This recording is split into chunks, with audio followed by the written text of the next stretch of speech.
जय Hind everyone. Maths इन 30 minute की एक नई वीडियो में आप सभी लोगों का बहुत बहुत स्वागत है।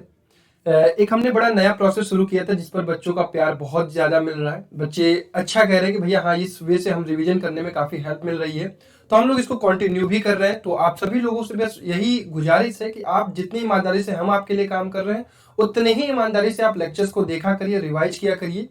आज हम स्टार्ट कर रहे हैं ज्योमेट्री, और ज्योमेट्री का सबसे पहला चैप्टर हम पढ़ते हैं कोऑर्डिनेट ज्योमेट्री की। कोऑर्डिनेट पर हम कैसे लाइंस को, ट्रायंगल्स को या किसी भी चीज को कैसे प्लॉट करते हैं और उसका क्या क्या यूज होता है, किस तरह से चीजें होती हैं। ठीक है, तो आप सभी लोगों से बस एक छोटी सी यही गुजारिश है कि आपको बस केवल और केवल लेक्चर नहीं देखना है। लेक्चर देखने के बाद जब इसको रिवाइज करने के लिए आपको क्वेश्चन चाहिए तो हम लोग शाम में इसका प्रैक्टिस सेशन कराते हैं। तो उस क्लास की लिंक आपको डिस्क्रिप्शन बॉक्स में मिल जाया करती है। तो शाम में आप आराम से, फ्री क्लासेस होती है, आप वहां पे आके क्विज के फॉर्मेट में इसी चैप्टर के जब क्वेश्चंस लगाएंगे तभी जाके वो रिवीजन आपका कंप्लीट होता है। अब आप इस चीज को समझिए कि केवल और केवल थ्योरी पढ़ने से आपका काम नहीं होगा। ये मैथमेटिक्स है, यहाँ पर आपको चीजों को पढ़ना होगा, उनको करना होगा, सवालों को समझना होगा कि इस चैप्टर से किस तरह के सवाल आपके एनटीएससी में पूछे जाते हैं। तो बहुत सारे बच्चे सेशन को ज्वाइन करते हैं, जो बच्चे छूट भी जाते हैं उनको मैं बता दूं, डिस्क्रिप्शन बॉक्स में लिंक रहता है, मस्ट ज्वाइन एट 5 PM। चलिए स्टार्ट करते हैं आज का अपना chapter coordinate geometry. Coordinate geometry में सबसे पहले आपको समझना चाहिए कि कार्टेशियन कोऑर्डिनेट सिस्टम क्या होता है। इस तरह का स्ट्रक्चर आप लोगों ने अपनी कॉपी पर बनाया होगा। ये एक 2D प्लेन पर स्ट्रक्चर बनता है जहां पर हम दो लाइंस को एक दूसरे के परपेंडिकुलर ड्रॉ करते हैं, जिसमें हम इसे एक्स एक्सिस करते हैं, हम इसे वाई एक्सिस कहते हैं। यहाँ से थोड़ा सा पढ़ लेते हैं। Position of a point is uniquely defined by the numerical coordinate in the system. Coordinate of point P is represented by P x comma y, where x is a perpendicular distance of point from a y axis and y is the perpendicular distance from the x axis. इसको मैं अभी graph पर आपको दिखाऊंगा। Y coordinate of point is called known as ordinate and x coordinate is known as abscissa.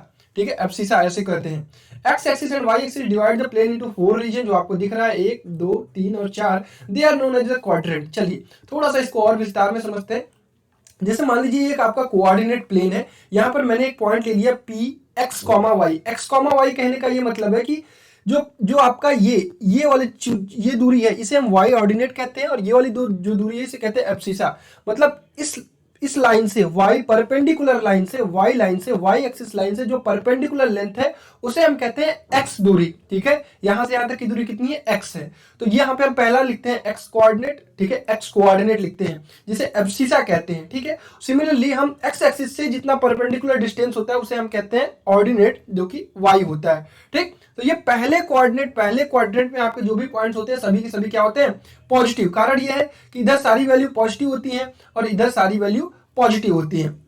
दूसरा quadrant आप देखते हैं तो इधर निगेटिव होती है और ये पॉजिटिव होती है। तो सबसे पहले एक्स एक्सिस लिखते हैं, तो कोई भी पॉइंट देखेंगे तो सबसे पहले आपको निगेटिव मिलेगा, फिर आपको पॉजिटिव मिलेगा। क्लियर है। इसी तरह जब आप थर्ड क्वाड्रेंट में पहुंचते हैं तो यहाँ पे ये भी निगेटिव और ये भी निगेटिव होता है। इस कारण से कोई भी पॉइंट उठाकर देखेंगे तो आपको निगेटिव और निगेटिव मिलेगा। सिमिलरली यहाँ पर आप देखेंगे तो पॉजिटिव और निगेटिव मिलेगा, तो आप सबसे पहले एक्स एक्सिस लिखते हैं, इसलिए पॉजिटिव एंड निगेटिव मिलेगा। क्लियर है।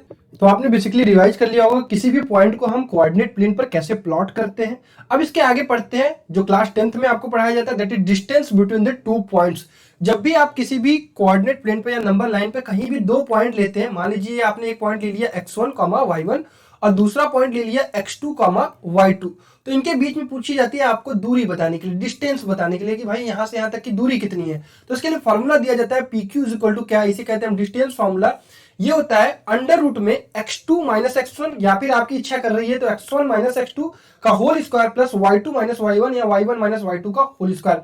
जल्दी से इसको एक तरीके से ऐसे भी लिख लेते हैं, x1 माइनस x2 का whole square plus y1 minus y2 का होल स्क्वायर। कारण ये है कि यहाँ पे स्क्वायर है तो चाहे निगेटिव वैल्यू आए चाहे पॉजिटिव वैल्यू आए, स्क्वायर करेंगे तो वो पॉजिटिव हो जाएगा। और ये वैल्यू हमेशा पॉजिटिव होगी क्योंकि रूट की वैल्यू आप जब खोलते हैं तो हमेशा हम पॉजिटिव वैल्यू लेते हैं। यहाँ पे डिस्टेंस की हम बात कर रहे हैं। ठीक है, तो डिस्टेंस बिटवीन द 2 पॉइंट्स आपको हमेशा याद रखना चाहिए। अब यहीं पर जैसे क्या होता है, एक चीज होता है इक्वी डिस्टेंस। इसमें बच्चे फंसते हैं, इस पर सवाल हम लोग करेंगे सेशन में, तभी आपको समझ में आएगा। इक्वी डिस्टेंट का मतलब होता है, जैसे मान लीजिए हमने एक पॉइंट ले लिया पी एक्स कॉमा वाई और ए को ले लिया हमने x1 कॉमा y1 और बी को ले लिया x2 कॉमा y2। मैंने कहा कि ए और बी क्या है, पी से इक्वी डिस्टेंट है। इक्वी डिस्टेंट पढ़ के ही आपको समझ में आ रहा होगा कि पी ए और पी बी की दूरी क्या है, समान है, एक दूसरे के इक्वल है। तो आप यहाँ पर फॉर्मूला लगा सकते हैं, पी ए और पी बी, जो चीजें आपको नहीं पता होंगी उनको आप बड़े आसानी से निकाल सकते हैं। क्लियर है। तो डिस्टेंस फॉर्मूला सभी बच्चों को क्लियर हो गया होगा। नेक्स्ट फॉर्मूला हमें पढ़ाया जाता है that is section formula. Section formula हम क्यों पढ़ते हैं, जैसे मान लीजिए एक लाइन है, एक लाइन है, ये मान लीजिए x1 y1 है और ये है आपका x2 y2। एक पॉइंट इस पे आ गया आपका p x y। अब आपको पता करना है यार ये जो पॉइंट है ये किस रेशियो में इस लाइन को डिवाइड कर रही है। यहाँ पे ये m रेशियो क्या है, n रेशियो क्या है, इसको आपको पता करना है। या फिर आपको रेशियो दिया गया है कि भैया एक पॉइंट है जो कि इस रेशियो में इसको डिवाइड कर रहा है, तो बताइए ये पॉइंट क्या होगा। उसके लिए आपको क्या दिया जाता है, सेक्शन फॉर्मूला। सेक्शन फॉर्मूला सबसे पहले आपको इंटरनल डिवीजन के लिए पढ़ाया जाता है और इसको याद करने का तरीका बड़ा आसान है। आपको सबसे पहले क्या करना है, m लिखना है, m का मल्टीप्लाई x2 के साथ करना है, फिर प्लस लिखना है, इंटरनल डिवीजन कर रहे हैं, इंटरनल का मतलब ये लाइन के अंदर होगा, n ratio into x1 upon में m प्लस n जो रेशियो है। Similarly my2 plus ny1 upon m plus n। बस ये काम हो गया आपका इंटरनल डिवीजन के लिए। सिमिलरली अगर हम एक्सटर्नल डिवीजन की बात करें, तब जब हमारे एक लाइन हो गई a x कहाँ है, b x y मान लीजिए ये यहाँ पे दिया हुआ है, और जो इसका डिवीजन है वो कुछ इस प्रकार से समझिए। यहाँ पर जैसे मान लीजिए हमने a लिख दिया a और ये लिख दिया b डॉट डॉट डॉट, यहाँ पे लिख दिया q, ठीक है, और ये कह दिया कि ये रेशियो m है, ये रेशियो हमारा n है, ठीक। तो ये हमने कह दिया कि a क्या है, x1 y1 है, ये x2 y2 है। एक बाहर पॉइंट है जो कि q है, दैट इज x y। ये क्या कर रहा है, इसको m/n में लेकिन एक्सटर्नली डिवाइड कर रहा है। मतलब a से लेकर यहां तक का रेशियो m दिया हुआ है, b से लेकर यहां तक का रेशियो n दिया हुआ है। तो आपको समझ में आ रहा है कि यार भाई एक्सटर्नल डिवीजन है, तो आपको बेसिकली कुछ करना नहीं है, सेम वही फॉर्मूला लगाना है, जहां प्लस लिखा था आपने वहां पर माइनस लिख लेना है, upon m-n into my2 minus ny1 upon m-n। ठीक है, that is the way to learn this. ठीक है, तो ये आपको इंटरनल डिवीजन और एक्सटर्नल डिवीजन समझ में आ गया होगा। देखिए, इस पर जब तक आप सवाल नहीं करेंगे तब तक ये फॉर्मूले आपको याद नहीं होंगे, और इन फॉर्मूले पे अलग अलग टाइप के सवाल बनते हैं। उन सभी सवालों को हम आज शाम के सेशन में करेंगे 5 बजे। तो मेक श्योर आप सभी बच्चे ज्वाइन किया करें सेशन, तभी आपको वो चीजें हेल्प करेंगी। ठीक है, चलिए कुछ पॉइंट्स है जिनको आपको रिमेंबर करना चाहिए जब भी आप कोऑर्डिनेट्स के सवाल लगाते हैं। बेसिकली जो क्लास 10th में पढ़ाया जाता है यही 2 टॉपिक और एक एरिया पढ़ाया जाता है। एरिया भी आगे हम पढ़ाने वाले हैं आपको। सबसे पहले इनके कुछ इंपॉर्टेंट पॉइंट को हम लोग रिवाइज कर लेते हैं। पहला पॉइंट कहता है कि भैया if P is the mid point of the line segment joining A B, then the coordinate of P xy x1 plus x2 upon 2 y1 plus y2 upon 2। देखिए इसका मतलब ये हो गया कि अब ये लाइन क्या है, जैसे मान लीजिए A है, ये B है, एक मिड पॉइंट है। मिड पॉइंट का मतलब ये 1:1 में होगा। अब आप 1 m की जगह 1 और n की जगह 1 रख देते हैं, 1 + 1 2, और ये x1 + x2, ये y1 + y2 अपॉन 2। तो सिमिलर फॉर्मूला यहीं से निकल कर आता है। तो आपको अगर सेक्शन फॉर्मूला याद है तो इसको याद करने की जरूरत नहीं है, बेसिकली ये याद हो जाता है क्योंकि बहुत ही आसान है। ठीक है, this point is known at the mid point of the mid point of the line and it is known as the mid point formula. ठीक है, सेकंड पॉइंट कहता है कि point of intersection of a median in a triangle is known as centroid. तो जैसे मान लीजिए एक लाइन आपने खींचा, एक ट्राइंगल आपने खींचा, इस पॉइंट से एक मीडियन ड्रॉ किया इस लाइन पर, इस पॉइंट से एक मीडियन ड्रॉ किया इस लाइन पर, इस पॉइंट से एक मीडियन ड्रॉ किया इस लाइन पर। तो ये जो पॉइंट बीच में आपको तीनों का इंटरसेक्शन मिला, इसे कहते हैं सेंट्रॉइड। बहुत डिटेल में हम इन सारी चीजों को कहां पर पढ़ेंगे, ट्राइंगल चैप्टर में। ठीक है, तीसरा पढ़ लेते हैं, point of intersection of perpendicular bisector of the side triangle is known as circumcentre. मान लीजिए ये किया आपने, परपेंडिकुलर बाइसेक्टर आपने बनाया। ठीक है, परपेंडिकुलर बाइसेक्टर का मतलब ये लाइन 90 डिग्री होगी और ये एक दूसरे को इसको बाइसेक्ट भी कर रही होगी। ठीक है, तो यहाँ पर परपेंडिकुलर और यहाँ पर आपने क्या किया, परपेंडिकुलर ड्रॉ किया। जब आप परपेंडिकुलर बाइसेक्टर ड्रॉ करेंगे तो आपको क्या मिलेगा, एक सर्कम सेंटर मिलेगा, और इस पॉइंट को क्या कहते हैं कि उस सर्कल का सर्कम सेंटर है। ठीक है, ये कुछ इस प्रकार से आप बनाएंगे यहाँ पर। ठीक है, आई होप थोड़ी सी गड़बड़ी हो गई इसको एक्सप्लेन करने में। Let just wait 1 second. बात हमें क्या था, points of intersection of the perpendicular bisector. Okay okay okay, perpendicular अगर बाइसेक्टर की मैं बात करूं तो जैसे मान लीजिए ट्रायंगल है, तो इसका इस लाइन का परपेंडिकुलर बाइसेक्टर यहां ड्रॉ करेंगे, ये 90 डिग्री। इस लाइन का परपेंडिकुलर बाइसेक्टर ड्रॉ करेंगे, ये 90 डिग्री। और इस लाइन का परपेंडिकुलर बाइसेक्टर ड्रॉ करेंगे, और ये जहां मिलेगा उसे हम सर्कमसेंटर करेंगे। ठीक है, इस चैप्टर को और डिटेल में हम कहां पढ़ेंगे, ट्रायंगल वाले में। चौथा पॉइंट कहता है point of intersection of the altitude of the triangle is known as the orthocentre. जो अभी मैंने आपको पिछला फिगर बताया था वो ऑर्थो सेंटर का था, कि आप क्या करेंगे, यहां से एक परपेंडिकुलर ड्रॉ करेंगे, यहां से एक परपेंडिकुलर ड्रॉ करेंगे, और यहां से एक परपेंडिकुलर ड्रॉ करेंगे, और इस पॉइंट को क्या कहते हैं, ऑर्थो सेंटर। ठीक है, सिमिलरली पांचवा पॉइंट क्या कहता है, point of intersection of the angle bisector. Angle bisector मतलब ये जो एंगल बन रहा है इसका बाइसेक्टर, ये जो एंगल बन रहा है इसका बाइसेक्टर, और ये जो एंगल बन रहा है इसका बाइसेक्टर, इसे क्या कहते हैं, इन सेंटर। इन सेंटर में क्या होता है, सर्कल अंदर होता है, और सर्कम सेंटर में क्या होता है, सर्कल बाहर होता है।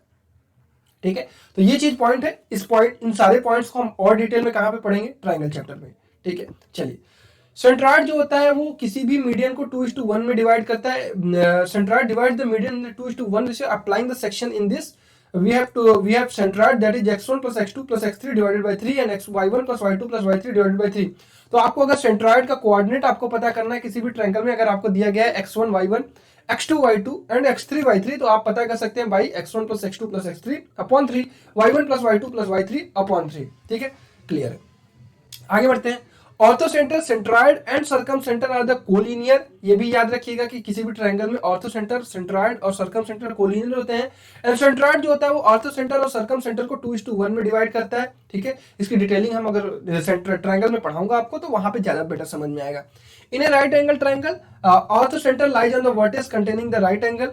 Next point, in a right triangle circumcentre lies on the mid point of the hypotenuse. Right angle की बात हो रही है, जो सर्कम सेंटर होता है वो हाइपोटेनस के मिड पॉइंट पर लाई करता है। तो इस पर सवाल बनते हैं जो डायरेक्टली इस नोट से आंसर दिया जा सकता है। And half of the hypotenuse is the same of the circumradius. ठीक है, ओके।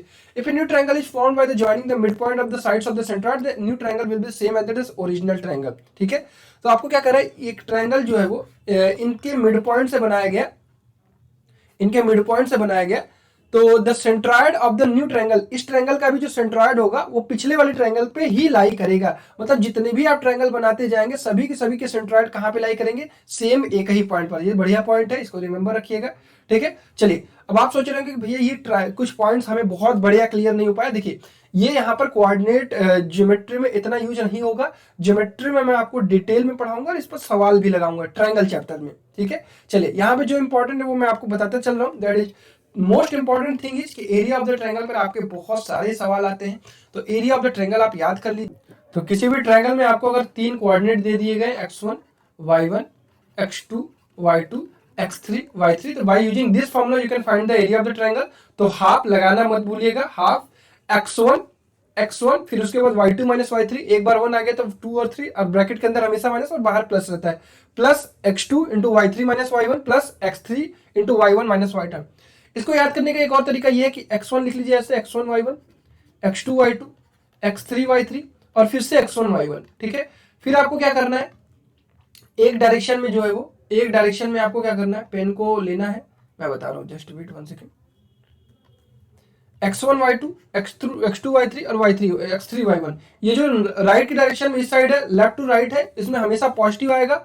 और ये जो उल्टा है, ये राइट टू लेफ्ट है, ये हमेशा नेगेटिव में आएगा। आप देख पाएंगे x1 y2 पॉजिटिव आ रहा है और y1 x2 या x2 y1 क्या है, नेगेटिव आ रहा है। सिमिलरली x3 y2 क्या है, नेगेटिव आएगा और x2 y3 क्या आएगा, x2 y3 क्या है, पॉजिटिव आएगा। तो इस तरीके से भी आप इस क्वेश्चन को सॉल्व कर सकते हैं। जब सवाल हम लगाएंगे तो वहां पर चीजें आपको बहुत बढ़िया से बताएंगे। If the point these are collinear, then the area of the triangle formed will be 0। collinear का मतलब होता है कि तीनों के तीनों पॉइंट एक ही लाइन पर लाई करे, तो इसका मतलब क्या है कि एरिया ऑफ द ट्रायंगल क्या हो जाएगा, 0 हो जाएगा। अगर एक लाइन पर लाई नहीं करे होंगे तो कुछ ना कुछ एरिया ये दे रहे होंगे। ठीक है, area of the quadrilateral can be found by the splitting the quadrilateral in the 2 triangle. अब जैसे मान लीजिए क्वाड्रिलेटरल आपको कोऑर्डिनेट प्लेन पर बना दिया गया, अगर आपको इसको एरिया निकालना है तो आपको क्या करना है, इसको यहां से यहां मिला देना है, ये वाली डिस्टेंस निकाल लेनी है, फिर ये डिस्टेंस निकालेंगे, ये डिस्टेंस निकालेंगे और इसका एरिया निकाल सकते हैं। या फिर आपके पास ये कोऑर्डिनेट अगर तीनों है तो इसका एरिया निकाल लेंगे, फिर इस कोऑर्डिनेट का यूज करके इसका एरिया निकाल लेंगे, फिर दोनों को सम कर देंगे, आपको क्वाड्रिलेटरल का एरिया मिल जाएगा। तीसरा point, vertices of an equilateral triangle will never have integral quadrilateral.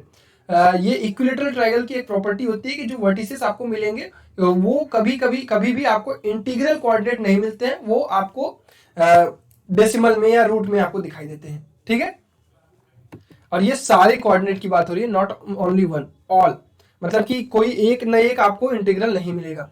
If the mid point of the triangle are given, then the area of the complete triangle can be found by 4 into area of the formula में mid point. इस point का बहुत ज्यादा use होता है। इस चीज को आप ऐसे समझ लीजिए, मान लीजिए ट्रायंगल है, हमने मिड पॉइंट का यूज करके क्या किया, एक ट्रायंगल बनाया, ये वाला एरिया। तो ये क्या होता है, ये सभी का सभी एरिया क्या होता है, 1/4। मान लीजिए इस पूरे ट्रायंगल का एरिया है तो ये 1/4 ए होगा, ये 1/4 ए होगा, ये 1/4 ए होगा और ये 1/4 ए है। सभी के सभी इक्वल एरिया में डिवाइड होते हैं। चलिए अब ये थोड़ा सा एक्स्ट्रा पॉइंट पढ़ लेते हैं क्योंकि इनका भी हमें यूज होता है। ये 11th का कॉन्सेप्ट है लेकिन आपको पढ़ना जरूरी है क्योंकि आप एनटीएससी का एग्जाम देने जा रहे हैं। It is defined by the tangent of the theta. Slope आपको पता करना है, थीटा अगर आपको पता है, स्लोप पता करना है दो लाइन के बीच में, तो वो होता है आपका m is equal to tan theta. और आपको अगर जब आप लेफ्ट टू राइट मतलब कि एंटी क्लॉकवाइज मूव करते हैं तो आपको पॉजिटिव एंगल मिलता है। ठीक है, एंटी क्लॉकवाइज तो पॉजिटिव एंगल मिलता है। और इसका अगर आप थीटा निकालना चाहते हैं दो पॉइंट के बीच में, तो आपको क्या करना है, जैसे मान लीजिए ये लाइन है, ठीक है, ये है x1 y1 और ये है x2 y2, आपको इसका स्लोप निकालना है, तो m इक्वल टू क्या होगा, y2 minus y1 upon x2 minus x1, ठीक है, इसका याद रखिएगा। If a line is a parallel to x axis then its slope will be 0, मतलब समझ में आइए, ये अगर parallel to x axis है तो इसका स्लोप क्या होगा, 0 होगा। If a line parallel to y axis then its slope is undefined, कारण क्या है कि tan थीटा की वैल्यू, tan 90 डिग्री की वैल्यू क्या होती है, अनडिफाइंड होती है, ठीक है, tan 90 डिग्री की वैल्यू क्या होती है, अनडिफाइंड होती है। For line y plus X is equal to 0 slope is -1, कारण क्या है, y इज इक्वल टू क्या आ जाएगा, -x हो जाएगा। और आपको मैं इसका फॉर्मेट बता दूं कि जो फॉर्मेट आता है ये कुछ इस प्रकार से आता है, y is equal to mx plus c, इसे कहते हैं स्लोप इंटरसेप्ट फॉर्म। ये जो m बताता है ये क्या बताता है, आपका स्लोप बताता है। तो यहाँ पे अगर मैं इसको लिखूंगा तो ये हो जाएगा y इक्वल टू -x, तो ये -1 जो आ रहा है ये क्या है, स्लोप है। सिमिलरली इसको मैं लिखूंगा तो ये हो जाएगा y इक्वल टू x, तो इसका स्लोप क्या है, जिस कोएफिशिएंट से मल्टीप्लाइड होगा वही उसका स्लोप होगा, ठीक है। अगर मान लीजिए मैंने आपको दे दिया y इक्वल टू 2x, तो यहाँ पे स्लोप क्या हो गया, 2 हो गया, क्लियर है, चलिए बहुत बढ़िया। If slope of a opposite pair of line is same, it will form the parallelogram. Opposite pair जैसे मान लीजिए क्या है कि ये और ये लाइन, इन दोनों का स्लोप सेम है, इन दोनों लाइन का स्लोप सेम है, तो ये क्या फॉर्म करेंगे, एक पैरेललोग्राम से करेंगे।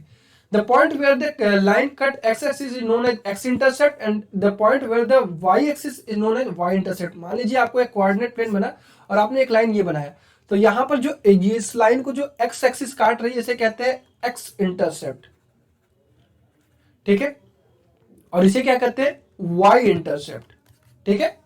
चलिए अब इस पॉइंट का बहुत नीड है। Equation of line can be expressed in the form of y is equal to mx plus c, where m is the slope and c is in y intercept. तो ये जो y एक्सिस का intercept होता है इसे हम c से denote करते हैं कांस्टेंट वैल्यू से, m क्या होता है, आपका स्लोप होता है, ठीक है।